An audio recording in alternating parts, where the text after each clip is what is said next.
Assalamualaikum students. Your syllabus is completed. Now we start VM from chapter 1. First exercise आपके पास 1.1 है, question number 3. Find the values of A, B and C which satisfy the matrix equation. A plus C, A plus 2B, C minus 1, 4D minus 6 is equal to 0, minus 7, 3 and 2D. अब इसको पहले equation की form में लिखेंगे, ये matrix form में लिखा हुआ है. सबसे पहले इक्वेशन बनाएंगे हम. सबसे पहले a plus c is equal to 0. First में इसको फर्स्ट केस पर रखेंगे. सेकंड पे a plus 2b is equal to -7, तो सेकंड इक्वेशन.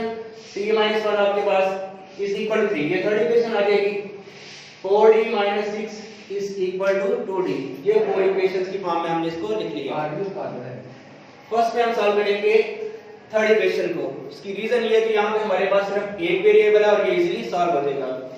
तो यूजिंग इक्वेशन दी हुई है c minus 1 is equal to 3, minus 1 है इक्वल टू से जाएगा तो प्लस में कन्वर्ट हो जाएगा, तो c is equal to 3 plus 1 which is equal to 4. तो c की वैल्यू 4 आ जाएगी. अब c की वैल्यू आप जिस इक्वेशन में c है a plus c first equation में है तो फर्स्ट इक्वेशन में इसको पुट कर देंगे. Put c is equal to 4 in equation 1, तो a plus c is equal to 4, a plus 4 is equal to 0 and a is equal to -4. Positive है equal to से जाएगा तो नेगेटिव. c और a की वैल्यूज फाइंड होगी.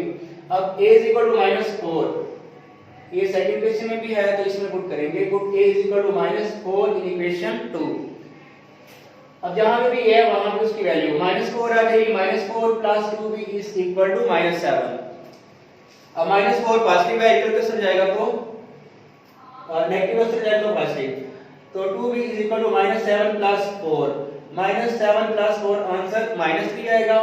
2b से multiply हो रहा है, 2 को उस तरह कन्वर्ट करेंगे तो आपके पास b की वैल्यू आ जाएगी -3/2. अब फोर्थ इक्वेशन आएगी आपके पास 4d - 6 is equal to 2d. इसको सॉल्व करते हैं तो 4d - 6 is equal to 2d. तो वेरिएबल वाली टर्म्स एक तरफ कर लेते हैं, कांस्टेंट एक तरफ. तो 4d पॉजिटिव है, 2d इस तरफ आएगा तो नेगेटिव. -6 है इक्वल टू से जाएगा तो साइन चेंज प्लस में हो जाएगा. 4d - 2d आपके पास आ जाएगा 2d answer is equal to 6. 2d से मल्टीप्लाई हो रहा है इक्वल टू से जाएगा तो डिवाइड.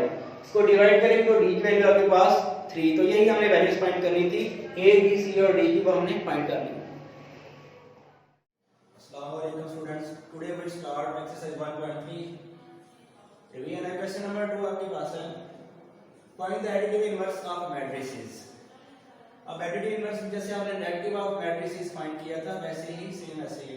तो एडिटिव इनवर्स यानी कि आपके पास C मैट्रिक्स है 4 and -2. अब सेम वैसे ही आपने साइन चेंज करना है इसके -c and माइनस मैट्रिक्स के साथ, इसकी वैल्यू के साथ. अब जो पॉजिटिव है वो नेगेटिव और जो नेगेटिव है वो पॉजिटिव हो जाएंगे. जैसे माइनस प्लस -4 और माइनस माइनस +2. ये आपके पास एडिटिव इनवर्स C मैट्रिक्स का फाइंड हो गया. सेम ऐसे ही आपके पास F मैट्रिक्स है √3 1 -1 एंड √2. इसका भी सेम प्रोसेस जैसे ही है. माइनस साइन लगाएंगे, यहां पे भी माइनस लिखेंगे. अब साइन चेंज करेंगे तो minus plus minus minus plus फिर माइनस और माइनस माइनस ये प्लस और ये माइनस प्लस ये के साथ माइनस हो जाएगा. तो माइनस साइन हो गया. इसके बाद क्वेश्चन नंबर 3 आपके पास है if b is equal to 1 and -1, d is equal to 1 2 3 -1 0 and 2. b और d दोनों मैट्रिसेस दिए हुए हैं. आपने फर्स्ट पे सेकंड पार्ट है आपका इसका वो फाइंड करना b plus -2 and 3. तो b मैट्रिक्स आपके पास 1 and -1 इसको प्लस करेंगे -2 और 3 क्योंकि मैट्रिक्स था. अगर प्लस करें तो 1 प्लस माइनस माइनस होगा तो 1 -2 माइनस से भी प्लस प्लस प्लस ही रहेगा -1 प्लस 3 -2 एंड +1. आंसर आपका नेगेटिव आएगा. -1 क्योंकि 2 में से रिमाइंडर है नेगेटिव में से, और 3 -1 आपके पास +2 में आंसर आएगा. तीसरा पार्ट 4 है इसका d d मैट्रिक्स भी गिवन है 0 1 0 2 0 1. अब d मैट्रिक्स लिखा प्लस ये हो रहा है. d मैट्रिक्स की वैल्यू आ जाएगी. अब इन दोनों को प्लस करें तो 1 + 0 2 + 1. जो इसके फ्रंट में है उसी को यूज करेंगे. जैसे ये फर्स्ट में है फर्स्ट के साथ, सेकंड का सेकंड के साथ, थर्ड का थर्ड के. सेम ऐसे नीचे भी है -1 है इसके सामने 2 है तो 2 के साथ, 0 को 0 के साथ, 2 को 1. ऐड करने का और सब्ट्रैक्ट करने का मेथड यही है. अब 1 + 0 2 + 1 3 + 0 -1 + 2 0 + 0 अब इसको सॉल्व करेंगे तो 1 प्लस 0 1 ही आएगा, 2 प्लस 1 3, 3 प्लस 0 3, 2 माइनस 1 आपके पास 1 आ जाएगा, 0 प्लस 0 0 ही होगा, 2 प्लस 1 3। अब नेक्स्ट देखिए तो हमारे पास क्वेश्चन नंबर 4 है, perform the indicated operation and simplify. अब जो पैरेंथेसिस में टर्म है इसको पहले सॉल्व करते हैं, जैसे कि रूल है ब्रैकेट में जो भी टर्म होती है इसको फर्स्ट सॉल्व किया जाता है। तो इन दोनों को पहले सॉल्व करते हैं, तो 1 plus 2 2 plus 1 0 plus 1 and 1 plus 0 ये कर दिया, और 1 प्लस 2 3 आ जाएगा, 2 प्लस 1 3 0 प्लस 1 1 प्लस 0 1।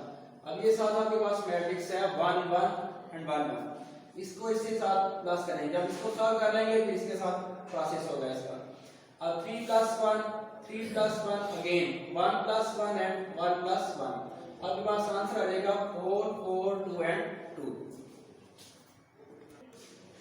जो बाकी सिमिलर क्वेश्चंस हैं जैसे वो आप खुद करेंगे, आपका वो होमवर्क होगा, आपकी रिवीजन चल रही है इसलिए आपको 1 या 2 पार्ट समझा जाएंगे, बाकी आप